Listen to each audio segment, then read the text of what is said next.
Vamos lá, pessoal. Muitas dúvidas surgem a respeito da união estável. É muito comum isso, né? Então, vamos juntos. Vamos tentar sanar todas essas dúvidas, tá bom? Professor Júlio, o que é união estável?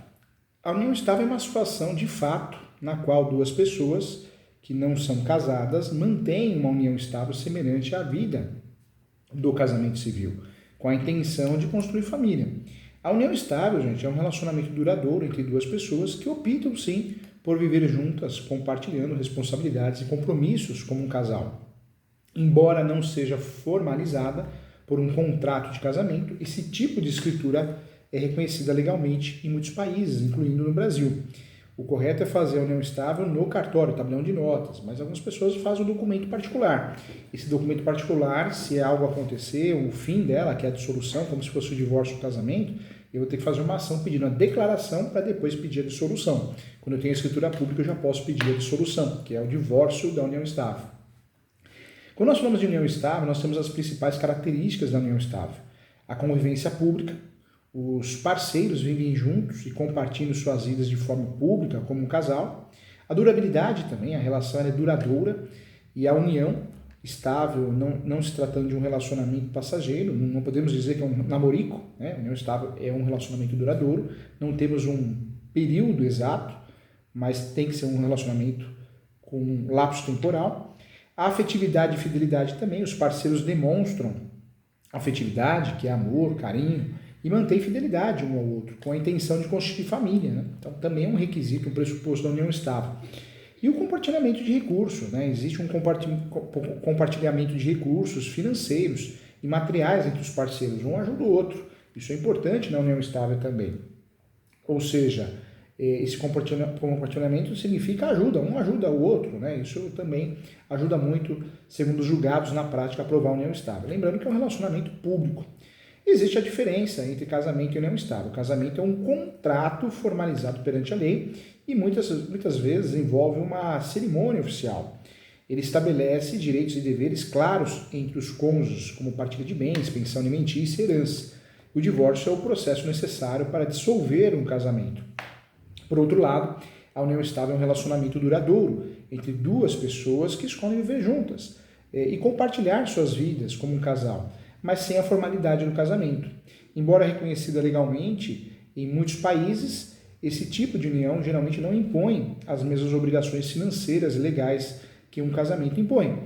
Os parceiros podem optar por um regime de bens específico ou não, e a dissolução pode ser menos burocrática que um divórcio. Então, importante saber. A união estável regular é aquela que eu faço no cartório, uma escritura pública, um documento público. Irregular, eu não tenho documento nenhum, é um contrato de gaveta.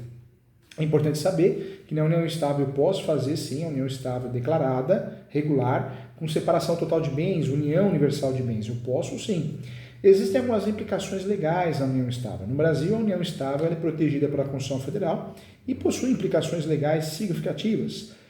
Direitos patrimoniais. Os parceiros têm direitos sobre bens adquiridos durante a união. Pensão alimentícia. Em caso de separação, um parceiro pode ter direito à pensão alimentícia. Herança, né, gente? Não podemos esquecer da herança. O parceiro sobrevivente tem direito a uma parte da herança ao falecido. A união estável, como fazer? Você vai perguntar para mim. Eu acho que o primeiro passo é a preparação dos documentos, reunir os documentos, né, necessários para formalizar. Documentos pessoais como RG, CPF, certidão de nascimento, solteiros, ou certidão de casamento anterior com a averbação do divórcio, comprovante de endereço, que é conta de água, luz, entre outras, telefone, contrato de aluguel, declaração de união estável. Algumas vezes o cartório fornece um modelo, um formulário para preencher detalhando informações sobre a convivência, né, o início do relacionamento. Testemunhas, normalmente são necessárias 2 testemunhas maiores de 18 anos que conheçam o casal e possam confirmar a convivência. Alguns cartórios pedem, outros não. Então existe uma diferença aí de entendimento de um cartório para o outro. O próximo passo é agendar, entrar em contato com o cartório de notas, também conhecido como tabelião de notas, agendar, fazer o agendamento do atendimento. O terceiro passo seria o comparecimento no cartório no dia agendado. O casal e as testemunhas devem comparecer ao cartório com os documentos mencionados. Depois vai a lavratura do documento, né? No cartório, o tabelião, o notário, entrevistará o casal e as testemunhas para confirmar os detalhes da união estável, algo bem simples, bem rápido, bem didático, e vai lavrar o documento. Lavrar é fazer a escritura pública, um contrato público. Depois vai ser assinado, então ocorrem as assinaturas e o registro após a confirmação dos detalhes. O tabelião vai redigir a declaração de união estável, a escritura pública de declaração de união estável, e se estiver tudo correto, todos devem assinar o documento. E o último passo é o recebimento do documento, após o processo, né? Falo processo, mas não vai pensar que é processo do fórum, né? Após o procedimento, pronto, fica mais didático, o casal receberá uma via da declaração de união estável, que é um documento oficial que reconhece legalmente esse tipo de união. E lembrando que o casal pode solicitar esse documento em qualquer momento, em qualquer situação, quando precisar, vai solicitar o translado, né, a cópia, a segunda via, isso pode ser feito sim, tá bom? Eu vou deixar à sua disposição um modelo de declaração de união estável aqui nos comentários para te ajudar, só para você entender como funciona, se você precisar usar, está à sua disposição, tá bom? Um abraço.